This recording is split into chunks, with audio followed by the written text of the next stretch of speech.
Hi, I'm Rusty Dornin from the Kaufman Fellows Academy, and here to welcome today the co-author and instructor of the Venture Deals book and online course, Jason Mendelson. Jason, of course, is a co-founder at the Foundry Group, Venture Capital Group. He's a musician, a hiker, and something he doesn't like to always admit, he's also a former attorney. So let's jump right into it, Jason. I know that hurt, right, You Jason? wouldn't out me this year. Yeah. So, first off, why did you write the book in the first place, you and Brad? It actually came out of a moment of frustration. It was back a few years ago. We were trying to get what should have been a very simple negotiation done on a term sheet to have us put money in a company. We were stoked. The CEOs were stoked. The lawyers got completely cross with each other. And what should have taken a week ended up taking about 6 weeks, and it was painful, and there were definitely hurt feelings on both sides. I got to give Brad credit. He came in my office and said, "You know everything about this. Let's write a book that blows up all of it. Let's just outsource everything and tell everybody all the tricks we know." And I said, "Brad, the VCs are going to hate us." And he looked at me and said, "Precisely." And then at that very moment, I totally got it. I'm like, "Dude, I'm in." So that's when we started writing the blog. That we wrote together on his blog. At the time, I didn't have a blog, and then from that, the book was written. That's funny you say that. The VCs will hate us and all that. Do you think they kind of like the idea, most of them, of that they are rather intimidating to entrepreneurs? I mean, don't you think most entrepreneurs are intimidated, and should they be intimidated by VCs? Well, if VCs were a homogeneous group, I'd have a great answer for you. I think. I've been doing VC since the late 90s. Certainly, to me, late 90s to mid 2000s, most VCs were pretty scary people. I think that there has been a youth movement in the VC. I think the super angel movement, the seed fund movement, and a movement generally toward people who've been entrepreneurs becoming VCs, opposed to ex-lawyers and bankers and everything else, has brought some unity to the profession. So I think it's getting a little bit more humble and a little bit. Better attitude, but there's certainly some people who scare even me. Do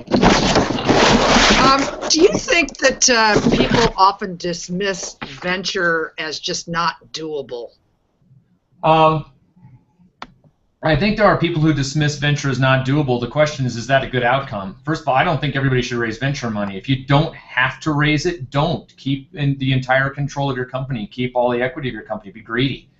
But venture can be tough. We tried to demystify one of the parts that was the ultimate black box. Nobody understood it all. I mean, to put this in a context, and I'm not trying to take too much credit because there's a lot of things, not just this book, but the NVCA standard forms and general attitudes of VC.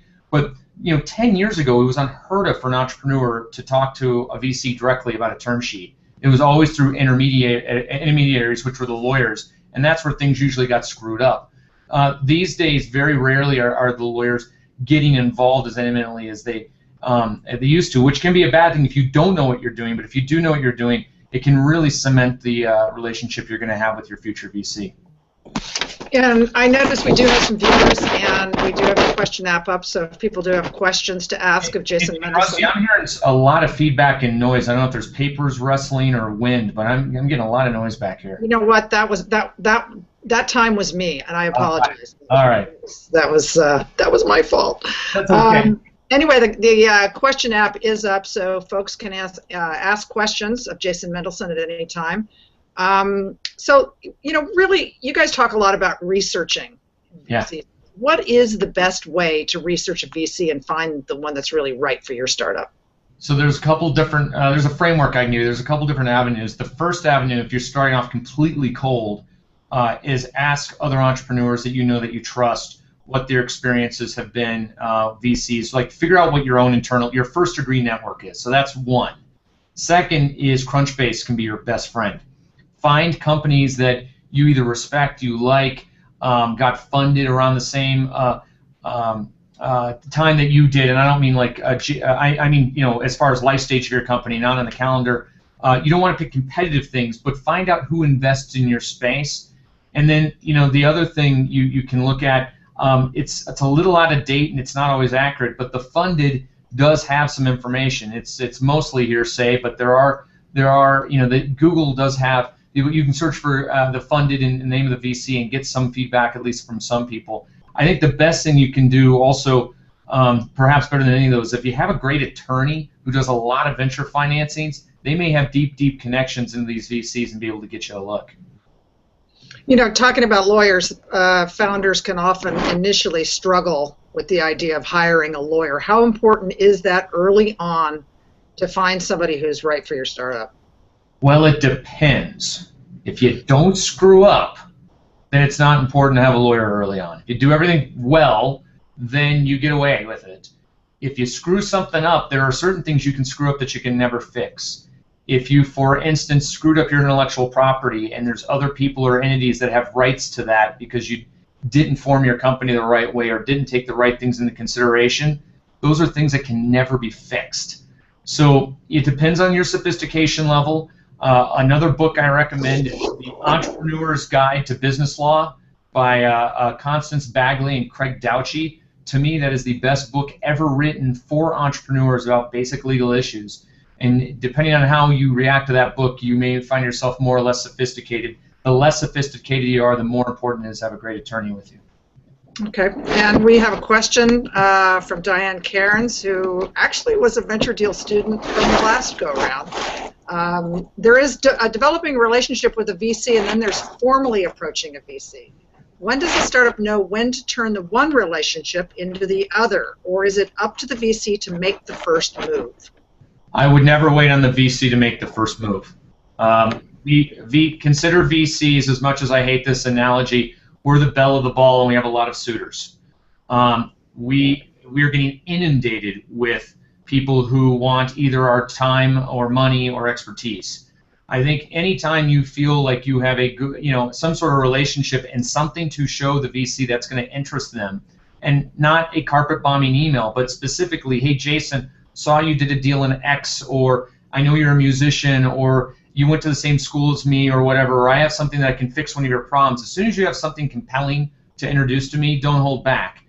Because even if I don't fund you right away, that's going to begin the clock where I realize, they're out for money, and if you make a good enough impression, I realize that there's a clock in the background ticking that I've got to get my butt off the pine and do some work, otherwise I might lose the opportunity to partner with you.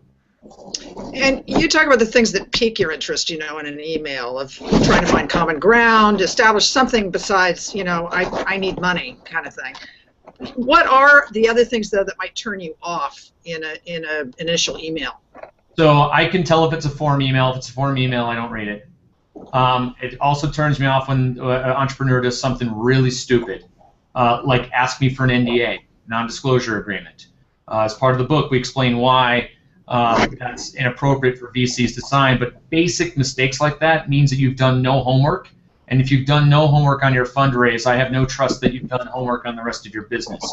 Also, don't be too long. I get 4, 5, 6 pages long. I don't have time to read that. If you're not concise and can't very quickly woo me over, again, how are you going to be able to speak in front of your company, hire people? It's not just that I'm trying to save time, but I'm judging those communications as a proxy for how you're going to be as a leader for a startup. Are entrepreneurs sometimes just, too eager to find money and don't do their research on VCs? How important is it for the entrepreneur to sort of figure out which one would be right for their startup? Yeah, I mean, you need to be strategic in your fundraising just like you're strategic in your company. It's not an afterthought. It's not be strategic, figure out the company, and then go see who's out there. It's got to. What I would do is develop a small list of VCs. I don't know if that's 3 or 4 or 5 or most 8 or 10, and figure out why you're so compelled by these folks, and really individually tailor your communications. You might have another group that's 10 through 20, which is more of a form letter, and 20 through 50 or whatever, that's even more such. But at least the folks you're most excited about, spend the time to figure out not only about the firm, but which partner. If you're a marathon runner and you wanted to connect with somebody here, Brad would probably be best, given that he's a marathon runner. On the other hand, if you were a marathon runner and wanted to make fun of me, you could make fun of me blowing out my hip after running one marathon. So that's okay too. But you wouldn't contact Seth, who hates to run. And knowing those things is really important. We have another question from one of the viewers. Bitcoin's naked calls, there are a ton of ways I can invest my own money in risky propositions, but I have to be an accredited investor to invest $2,000 in a syndicate. Is the accredited investor idea antiquated in this day and age? Yes, I would say all of the securities laws are still antiquated, despite the Job Act's, marginally approving crowdfunding. It is interesting that the paternalistic view of the federal government disallows you from investing in things while you can go spend $2,000 on beer or Bitcoin or a whole bunch of other risky things or diet supplements that don't work. So, I'll get off my soapbox, but I agree with you that the rules need a rehash, and I have very low hopes that it will, given how inept Congress is getting anything done. We have another question coming. I have been introduced to 6 VCs recently, all of whom I reached out to the day that I was introduced. I put a personal touch on each email, but how do I make it look like it is not a form email, as you were talking about, as I need to convey the same info about my company? If you can find one, even one thing that's special about me or a particular VC, even if it is a form email, I'll know you took the time to personalize it, and that's okay. I don't think you need to find the best way to tease me with how interesting your company is, but then say, hey, by the way, Jason, I think you're particularly relevant as an investor because X, Y, and Z. Or, hey, I saw your band had a new album, hope it's selling well. Anything, just one little piece of nugget. Everybody has them that shows, hey, you spent some time to figure out, this isn't random that you've reached out to me. You're really interested in working with me. And the advice to get to a partner level person at the firm is great advice, but how do you do that? How can you get past the associate? I mean, is it just the direct email? Is it, if you find that the associate's the one that contacts you back, how do you break that barrier? Well, it depends. Every firm works differently. On one end of the spectrum, there's firms like Foundry Group that we have no associates or analysts because we never want anything between our entrepreneurs and us. Then you have other firms where everything has to go through an associate, and then you have other firms which is a mixed bag. Part of your research is to figure this out. If you are at a firm that everything goes through the associates, then that's just part of the process. I'd say if you have more than 2 meetings and you haven't gotten to a partner, that's a really bad sign, however. You'll have other firms which are kind of a mixed bag, which sometimes is, sometimes not, and those are the ones that you should always ask at a first meeting with a VC, and this is usually a face-to-face or a Skype or a phone call. Hey, tell me how your process works. When, how fast do you guys make decisions? How, what type of chain of command or does am I going to speak to? Don't be shy in asking that person, and if they don't meet those expectations, so if you're talking to an associate that says, oh, well, if I like you, then I'll pass you on to the partner and we'll work it together, blah, blah, blah. If the next 2 meetings are with that same associate, they've just contradicted themselves, and you probably are not going to be moved up the food chain. So, the book is pretty clear. There are associates who have power and can do deals. There's associates who do nothing but waste entrepreneurs' time. This is where you really need to use your network. And by the way, this is also, if you have a national law firm that does a lot of these deals, they'll usually give you pretty frank advice on how firms work. Next question. Due to all the competition out there in the early stage investing, is this having any effect on your ability to keep 220 carry on your future funds? Wait, try that one again? Yeah, I'm not sure what this to keep 220 carry on your future on your ability. 220, 2% management fee, 20% carry. Got it. So for those of you out there, most firms, not all, have a 2% management fee and 20% carry, which is a fancy way of saying that we get 2% of the money we raise for salaries and rent and paying all the people who work with us, and we make 20% of the profits after we return all the investor money, which is called carry. The question was, with all the competition, with all of the different funds, is that causing me any angst in my fund terms? In other words, are my investors saying, hey, Jason, we can invest in these other funds, we want you to lower your fees? Actually, it's the exact opposite. While there's a lot more funds, there are still very few very good funds. The best of the best can generate outsized returns and dictate the terms that they want. We have been fortunate to raise 4 funds. They're all the same size. They're all the same investors, and we haven't had any pressure on terms at all since we raised our first fund.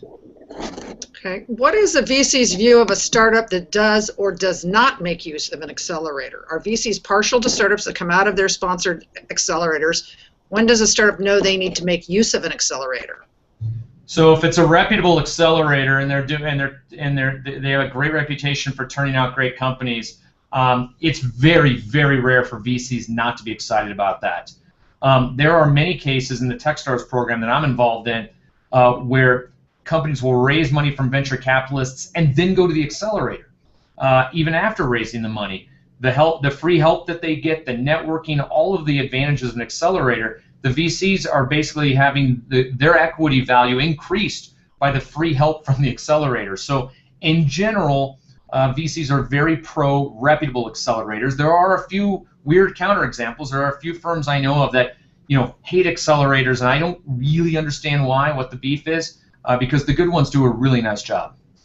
Do you actually advise some of give people money and then advise them to join the accelerators? We have. I've also advised many companies that I've talked to who just felt a little too early and they maybe a little too green and just really needed the acceleration, frankly, to go apply to a program. I've never had a bad experience recommending folks go that way. Wow, okay. Next question. What is one thing that absolutely makes you respond to an intro email from an entrepreneur? So I'm probably easier than most. I will respond to every email that I get from an entrepreneur who is doing something in the fields that we invest in and who slightly sort of tells me why Foundry Group's interesting, I'm interesting, etc. That's all you need from me. Now, for others, it may be a bit different. You've got to have an amazing elevator pitch. Those first 2 or 3 sentences, you've got to explain, what you're attacking, what the problem is, why it's so massive, and sort of one of those, duh moments. Like, the ones that really excite me are you tell me about a problem, which I go, duh, yeah, I know it's a huge problem. And then you tell me how you're going to solve it, and I go, duh, I wish I had thought of that. So it's the duh followed by the duh. And then the follow-up, and then the next sentence is why you're so awesome and you're going to fix this. And that's really the 3 things I care about. You get me believing or interested in those 3 things, along with something that's tailored, you're going to get a response 100% of the time. And you were saying giving advice, don't be shy. But on the other hand, how aggressive should you be? Puffing statements aren't, this is going to be $1 trillion exit, we'll sell it in 8 years, and we're going to be bigger than Google, and blah, all those, that boring, like, don't compare yourself to anybody else. Tell me the big problem, tell me what your awesome solution is, tell me why you're excited by it. And remember, at the end of the day, this whole business is about relationships. It's like getting married.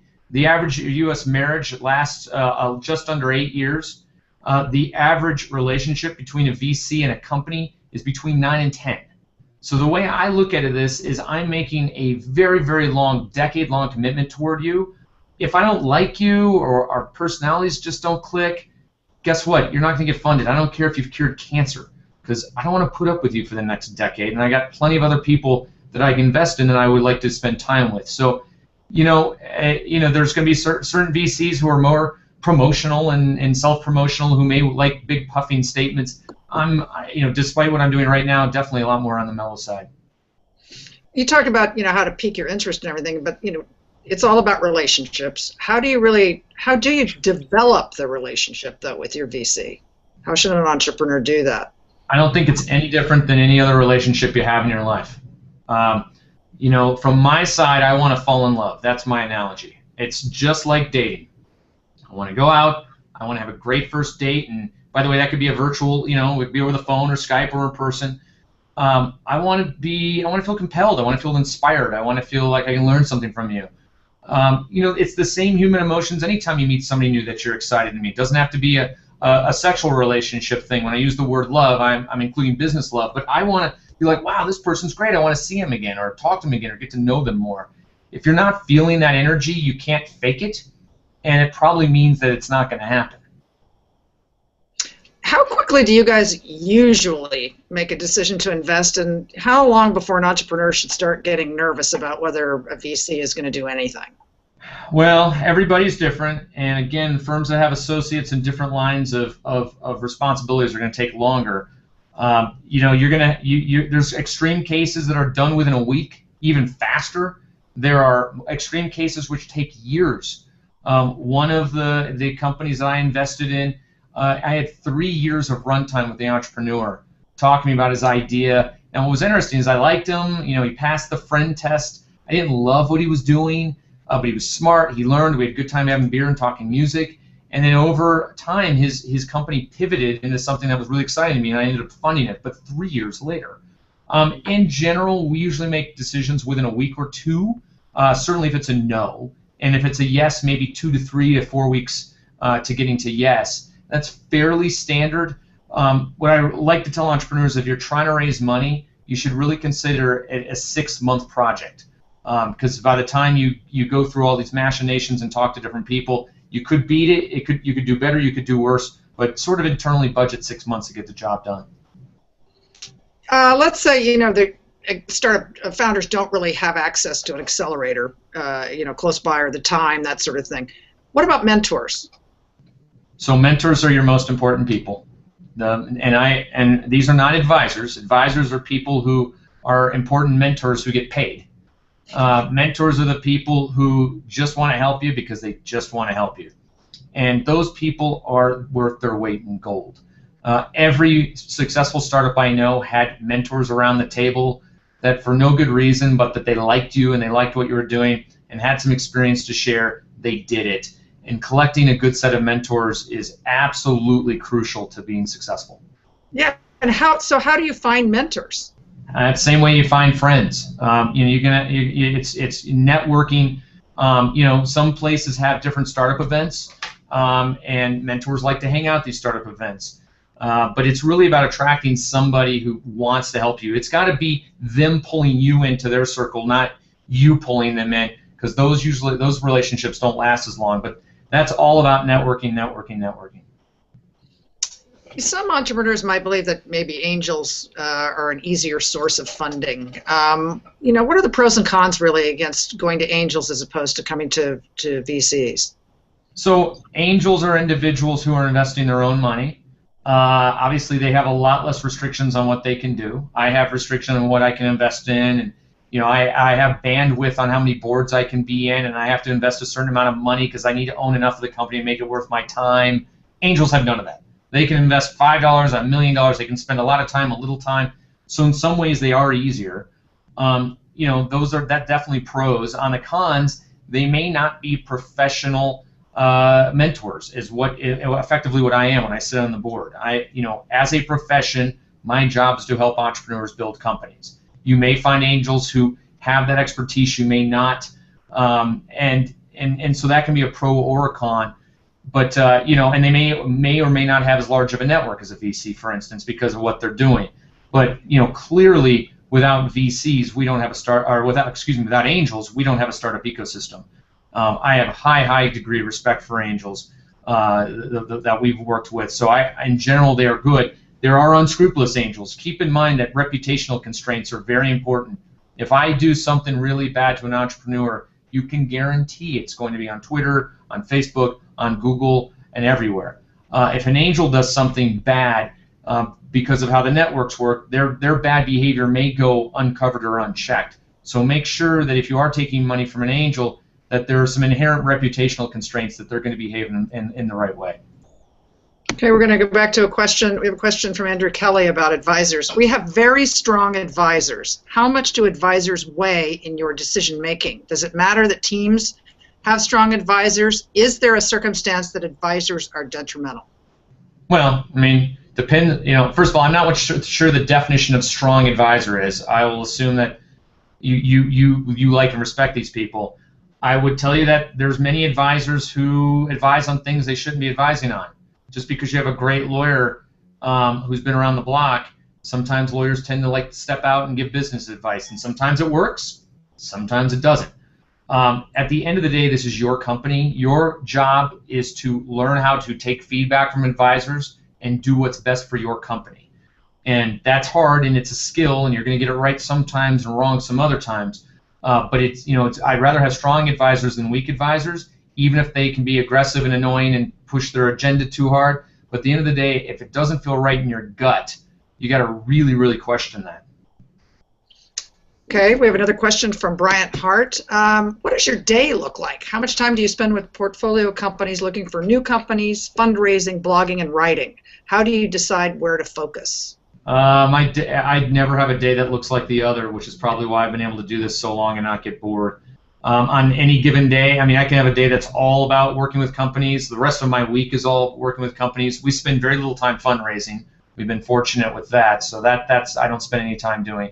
But between working with the companies and looking for new things, that's always 80% of my time over the long haul. On any given day, who knows? And then the other 20% is doing things like this, or writing, or researching, or blogging, or whatnot.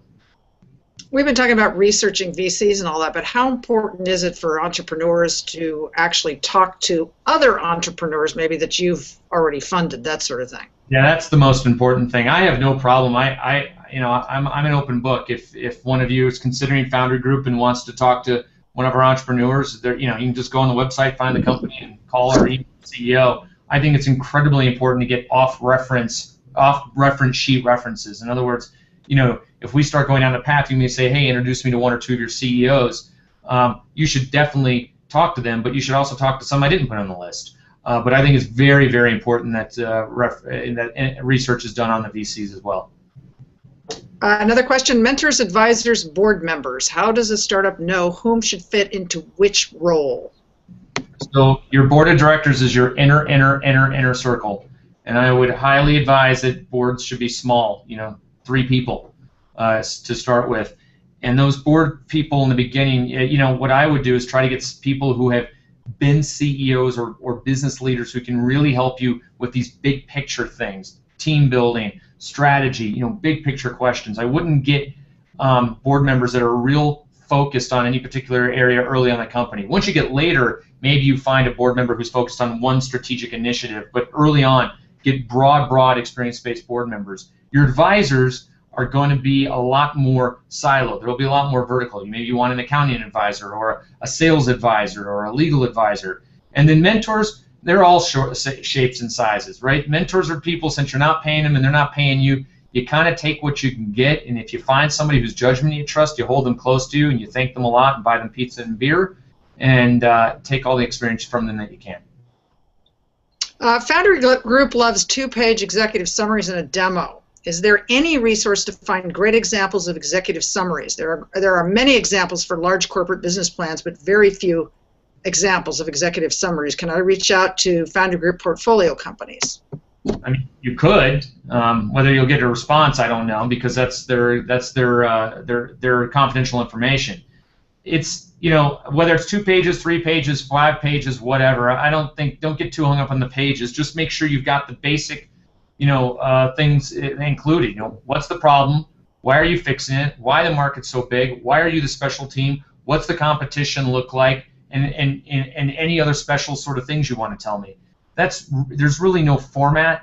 I don't know of any special one. I know some people like Guy Kawasaki's presentation format. I've seen it. It's fine. But as far as anything in particular, I've never seen a magical version that's better than any other. It's really about the content. Okay, final question here. How important do you think it is for international early-stage startups to come closer to the U.S. startup/VC ecosystem, and i.e. move to SF or New York? It depends. If you want to get funded by a U.S. venture capital firm, there's going to be a lot more VC firms that invest in U.S. companies than international. Doesn't preclude you. I would highly caution you to move anywhere you don't want to live. I think number one is if you're not happy at home, you're not going to be happy at work. Live where you live. There are VCs all over the globe on every continent now doing things. So if you do your research and decide you want to be funded by a U.S. VC, then it may necessitate you moving to the U.S. For instance, we only invest in U.S. companies. Okay. Well, great, Jason. I just do want to, for folks who are taking the current course or people who have not decided yet, they should definitely look into Venture Deals on Amazon and get it as part of the course, or even if you're not taking the course. And if you're interested in taking the course, we are keeping enrollment open this week, so make sure you go to novoed.com. Venture Deals /2 because it's the return of Venture Deals. They're back. Yes. Thank you so much, Jason. Really appreciate it. All right. See you later.